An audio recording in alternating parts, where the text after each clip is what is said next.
ओशो का मूल संदेश क्या है? बहुत ही महत्वपूर्ण प्रश्न है, क्योंकि सामान्यतः लोग ओशो को सेक्स गुरु कह देते हैं अथवा सक्रिय ध्यान के प्रणेता तक उनको सीमित कर देते हैं। और लोग कहते हैं कि यहाँ तक कि ओशो के सन्यासी भी कहते हैं कि सक्रिय ध्यान ओशो का मूल्य अनुदान है, या कुछ अन्य ध्यान विधियाँ उनका मूल्य अनुदान है। ये एक तरह से ओशो का अवमूल्यन है। ओशो युग पुरुष हैं, ओशो महापुरुष हैं, ओशो सद्गुरु हैं, ओशो एक नए धर्म प्रवर्तन के प्रवर्तक हैं। जैसे गौतम बुद्ध का अनुदान है, धर्म प्रवर्तक के रूप में अनुदान है, लेकिन गौतम बुद्ध के अनुदान को लोग आनापानसति योग तक सीमित कर देते हैं। ठीक है, ऐसे ही ओशो का इतना महान योगदान है, लेकिन ओशो का अवमूल्यन कर दिया जाता है और इस तरह सक्रिय ध्यान के आविष्कारक तक या प्रणेता तक उनको सीमित कर दिया जाता है। वास्तव में अगर ओशो की देशना को हम समझना चाहें तो मैं कहना चाहूँगा कि ओशो की देशना के 7 मुख्य स्तंभ हैं। मैं मुख्य स्तंभों की बात कर रहा हूँ। क्या क्या है? पहला, ओशो की देशना का जो प्रथम स्तंभ के रूप में मैं चर्चा करना चाहूँगा वो है ओंकार को जानो। ओशो ने हजारों प्रवचन दिए, लेकिन शायद ही कोई प्रवचन है जिसमें उन्होंने ओंकार की चर्चा नहीं की। तो पहला अनुदान है ओंकार को स्थापित किया, ओंकार को जानो। कहते हैं ओशो, ओंकार हमारा मूल है, ओंकार हमारा गंतव्य है, ओंकार से दूर निकल जाना नरक है, ओंकार के पास रखते हुए चले जाना स्वर्ग है, ओंकार से मिलकर एक हो जाना समाधि है, संबोधि है, मुक्ति है। तो सर्वाधिक जोर ओशो ने अगर किसी एक तत्व पर दिया है वह है ओंकार, जो कि हमारी आत्मा का संगीत है, जिसको अनाहत नाद कह सकते हैं, प्रणव है, उद्गीत है, सदाए आसमानी मोहम्मद कहते हैं, बांगे आसमानी कहते हैं, राम कहते हैं, सार शब्द संत कहते हैं, उसको अनेक अनेक नामों से पुकारा गया है। लेकिन असली बात है कि एक निरंतर संगीत अस्तित्व में गूंज रहा है और हमारी आत्मा में भी गूंज रहा है। तो उस ओंकार को जाने बिना आत्मज्ञान नहीं हो सकता, जिसके लिए यारी साहब कहते हैं, और करीब करीब सभी संतों ने उस ओंकार की चर्चा की है। एक ओंकार सत्यनाम करता पुरख, गुरु नानक देव जी भी कहते हैं। तो यारी साहब कहते हैं कि तब तक लग खोज चला जावे जब तक मुद्दा नहीं हाथ आवे। अध्यात्म में तब तक अपनी खोज को आगे बढ़ाते रहो जब तक वो मुद्दा नहीं अनुभव हो जाए। और मुद्दा क्या है? वो ओंकार है। जब ओंकार का ज्ञान होता है तो अध्यात्म में अनुभव का द्वार खुल जाता है, और जब तक ओंकार से हम अनभिज्ञ रहते हैं अध्यात्म में हमारी प्रगति नहीं हो सकती। मैं अपने विषय में तुमको बताऊं कि 16 साल तक मैं ध्यान विधियों में अटका रहा। सुबह सक्रिय ध्यान, शाम को कुंडलनी ध्यान, दिन भर आनापान सतयोग, लेकिन कुछ हाथ नहीं आया, कुछ अनुभव ज्ञान खास नहीं हुआ। लेकिन 13 जनवरी 1997 को गुरु नानक देव जी की कृपा से जब मुझे ओंकार का अनुभव हुआ तो उसके बाद ज़िंदगी बदल गई, सारी बातें बदल गई। तो ओंकार जो है एक मुद्दा है, ओंकार असली बात है जहाँ से अध्यात्म में अनुभव ज्ञान शुरू होता है। स्वयं राधा स्वामी मत के प्रवर्तक स्वामी जी महाराज कहते हैं, शब्द बिना सब थोथा ज्ञान, शब्द बिना सब थोथा ध्यान, शब्द छोड़ मत अरे अजान, राधा स्वामी कहे बखान। कहते कि ये जो शब्द जो है, ओंकार जो है, इसके बिना सारा ध्यान व्यर्थ है, सारा ज्ञान व्यर्थ है। इसलिए उस ओंकार को मत छोड़ो, उसको जानो। और यही बात ओशो भी कह रहे हैं कि ओंकार को जानो। उनकी देशना का ये पहला स्तंभ है। दूसरा स्तंभ जो उनकी देशना का है, जो बार बार ओशो कह रहे हैं कि जीवन का स्वीकार करो, तथाता में जियो। और बहुत जोर देते हैं तथाता पर, सचनेस पर। कहते हैं ओशो कि तुम यूनिक हो, तुम अद्वितीय हो, कोई तुम्हारे जैसा पहले न किसी को बनाया गया और न आगे तुमको बनाया जाएगा, तुम यूनिक हो। कहते हैं ओशो कि एक व्यक्ति का अंगूठे में जो चिन्ह है कभी पहले वैसा नहीं था, कभी बाद में वैसा नहीं होगा। इतना ज़्यादा तुम्हारी आंखें हैं, ऐसी आंखें पहले नहीं बनी, ऐसी आंखें बाद में नहीं बनेगी। तो अपने यूनिकनेस को, इसको तुम पहचानो, और स्वयं का स्वीकार करो, किसी और की अनुकृति बनने की कोशिश मत करो। लेकिन दुर्भाग्य से अब ओशो के जितने सन्यासी हैं, अधिकतर सन्यासी ओशो का अनुकरण करते हैं। ओशो ने जो किया, जो पोशाक पहनी, बस वैसा पोशाक पहनने लगते हैं। उन्होंने दाढ़ी मूछ रखी तो दाढ़ी मूछ रखने लगते हैं। नहीं, गुरु कहे सो कीजिए, करे सो कीजिए नहीं। गुरु ने जो कहा है हमारे लिए, वो हमारा मार्ग है, वो हमारा मिशन होना चाहिए। जो उन्होंने किया उसका अनुकरण एक नकलची बंदर की तरह अगर हम करते हैं तो ये ओशो की देशना नहीं है। तो हाँ, ये जिसको कहते हैं हम जैसे हैं वैसे उसको स्वीकार करो।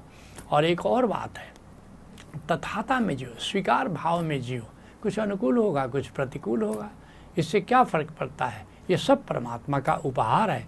जो हमने किया वो हमारी भूमिका थी, और जो फल मिला वो हमारी नियति थी। तो दोनों प्रभु द्वारा निर्धारित है। फिर कैसा शोक, कैसा विषाद। तो इस बात पर, तथाता पर स्वयं का भी स्वीकार और जो घटनाएं घटी उसका भी स्वीकार, इस पर ओशो बहुत ज़्यादा जोर देते हैं। तो इनकी जो इस बात को करीब करीब अन्य संतों ने भी कहा है। जैसे अष्टावक्र कहते हैं कि आपदः संपदः काले दैवा दैवेति निश्चय, कि दैव योग से, संतुलन के नियम के अनुसार कभी सुख आएगा, कभी दुख आएगा, कभी संपदा आएगी, कभी आपदा आएगी, और निश्चित समय पर आएगी। आपदः संपदः काले दैवा दैवेति निश्चय, तृप्तः स्वस्थेन्द्रियो नित्यम न शोचति न कांक्षति। कहते हैं अष्टावक्र, इसलिए भीतर मैं आत्म तृप्त रहता हूँ, न शोक करता हूँ, न कामना करता हूँ। सभी संतों की बात है। ये ओशो ने इस पर बहुत ज़्यादा एम्फेसिस दिया है। जो तीसरा मुख्य स्तंभ है ओशो की देशना का, वो कहते हैं न त्याग न भोग, सहज योग। सहज योग उनके उपदेश को समअप कर सकते हो, और ये मुख्य स्तंभ के रूप में, इसलिए ओशो धारा ने सहज योग का मार्ग अपनाया है कि न त्यागना है न भागना है। कहते हैं ओशो, भागो नहीं जागो। अधिकतर क्या होता है, संन्यास की जो परंपराएं रही हैं, शंकराचार्य की परंपराएं, बुद्ध की परंपराएं, महावीर की परंपराएं, लोग घर छोड़ करके सन्यासी हो जाते हैं, मुनि हो जाते हैं, स्वामी हो जाते हैं। लेकिन ओशो कहते हैं कि नहीं, भागने से नहीं होगा, तुम जहाँ हो वहीं तुम जागो। और इसी को कहते हैं कि संसार में रह करके और फिर ज्ञान प्राप्त करो। जोरवा द बुद्धा, इसको कहते हैं कि मेरा सन्यासी कौन है, जोरवा द बुद्धा है, अर्थात संसार में भी समृद्ध है और आत्मिक रूप से भी समृद्ध है। और इस बात को अन्य संतों ने भी कहा है। रामकृष्ण परमहंस कहते हैं कि वीर साधक बनो।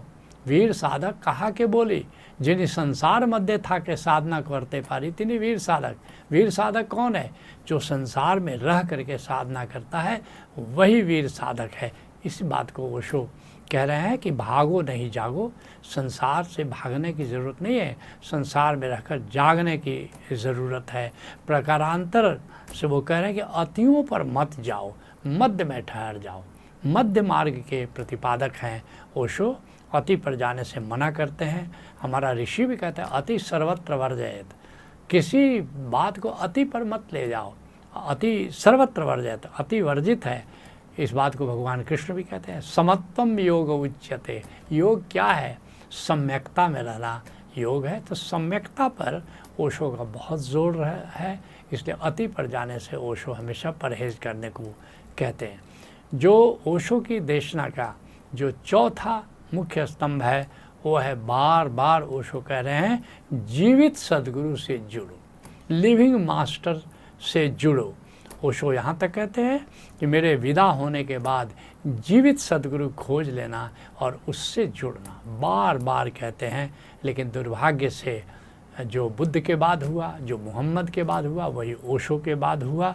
हम बुद्ध पुरुषों की सुनते कहाँ हैं, हम अपना गुनने लगते हैं, अपना गुणा भाग करने लगते हैं।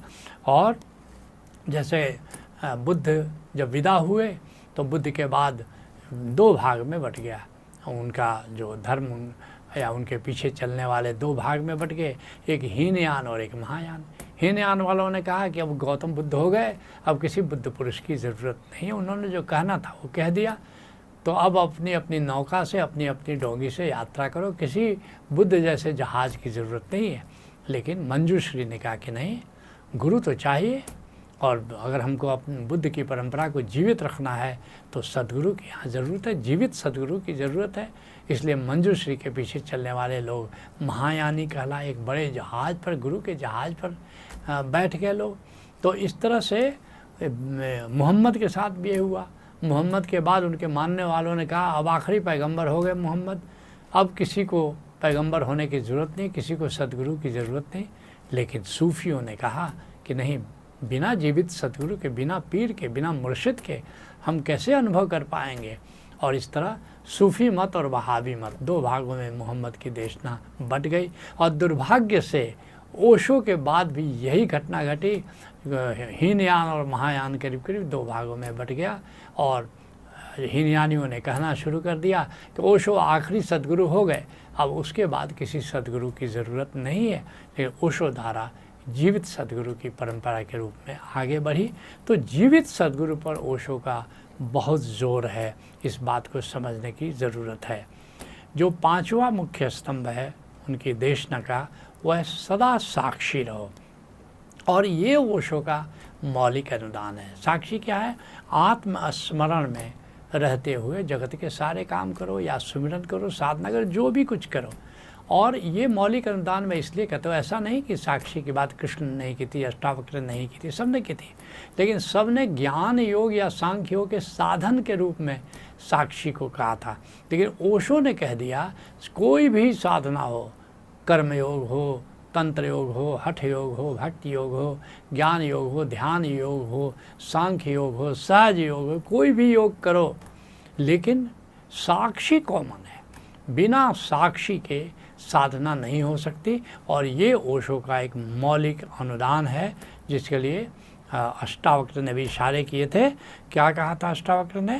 कि भोग का मोक्ष का जो न आकांक्षी है, भोग का मोक्ष का जो भी आकांक्षी है, तात योगी वही जो, भोग का मोक्ष का जो न आकांक्षी है, तात योगी वही जो सदा साक्षी है। क्या कहें ज़्यादा कहने से क्या फ़ायदा, मन के बहुतेरे हैं सूत्र साक्षी सदा। मन के अर्थात कि साधन बहुत है, लेकिन जो सूत्र है, धागा जो है, जैसे एक माला है ना, कई प्रकार के मन के होते हैं, रंग बिरंगे हो सकते हैं, लेकिन धागा कॉमन होता है एक माले में। तो ये जो धागा है ये साक्षी है। इस बात को ओशो ने खूब एम्फसाइज किया है और सदा साक्षी रहने का संदेश दिया है। जो ओशो की देशना का जो छठा मुख्य स्तंभ है वह है अस्तित्व को परमात्मा जानो और उसकी भक्ति में जियो। ये एक बहुत बड़ी देन ओशो की है। ओशो कहते हैं जिसने आकाश की जीवंतता को जाना उसने ही परमात्मा को जाना। परमात्मा कोई व्यक्ति नहीं है, वो समष्टि है। ये सारा आकाश जीवंत है और यही परमात्मा है। और कहते हैं केवल आत्मज्ञान काफ़ी नहीं है, केवल ब्रह्म को जानना काफ़ी नहीं है, असली बात ब्रह्म के प्रेम में पड़ना है। ओशो कहते हैं मेरा कोई गुरु नहीं था इसलिए मैं ज्ञान पर रुक गया, लेकिन मैं तुम्हारा गुरु हूँ इसलिए मैं तुमसे बताता हूँ कि ज्ञान पर रुकना नहीं। रेगिस्तान में क्यों रुक जाओगे? अगर नखलिस्तान को नखलिस्तान में जीने का अवसर है, क्यों नहीं हंसते हुए, नाचते हुए, गाते हुए जब परमात्मा के पास जाया जा सकता है, तो क्यों गंभीर होकर के तुम कहीं बैठे हो निर्जन में, गुफा में? तो ये एक मौलिक देन उनकी है कि अस्तित्व को परमात्मा जानो और उसकी भक्ति में जियो, ज्ञान पर रुक मत जाना। और सातवां उनकी देशना का मुख्य स्तंभ है निष्काम कर्म करो। और ओशो ने यही कहा कि वास्तव में ये नव संन्यास जिसको उन्होंने नाम दिया, वास्तव में वो निष्काम कर्म योग का ही दूसरा नाम है, जिसको भगवान कृष्ण कहते हैं गीता में अनाश्रितः कर्म फलम, जिसका कर्म फल पर आश्रित नहीं है। फल प्राप्त करने के लिए कर्म जो नहीं करता है, कहते हैं अनाश्रितः कर्म फलम और कार्यम कर्म करोति। फिर भी जो भी उसका कर्तव्य, जो भी करने योग्य है, जो भी उत्तरदायित्व है, उसके अनुसार, अपने रोल के अनुसार, अपनी भूमिका के अनुसार, अपने उत्तरदायित्व के अनुसार सारे कर्म करता है। सन्यासी च योगी च न निरग्नि न चाक्रिय। वही सन्यासी है अर्जुन, वही योगी है। न कि कोई अग्नि का त्याग कर दिया, न निरग्नि न चाक्रिय, न कर्मों का त्याग कर दिया, नहीं। वो सन्यासी नहीं है। यही ओशो कह रहे हैं कि कर्म का त्याग मत करो, असली बात है कि निष्काम कर्म करने का मजा लो। और वास्तव में निष्काम कर्म योग है क्या? लोग फल पाने का मज़ा लेते हैं, वो संसारी लोग हैं, लेकिन जो कर्म करने का मज़ा लेता है वही वास्तव में निष्काम कर्म योग है, और वही वास्तव में योगी है, और वही ओशो का असली सन्यासी है जो निष्काम कर्मयोगी है। तो ये 7 मुख्य देशनाएँ कह सकते हो, ओशो की देशना के 7 मुख्य स्तंभ हैं। तो आज सत्संग को यहीं विराम देते हैं। हरि ओम तत्सत।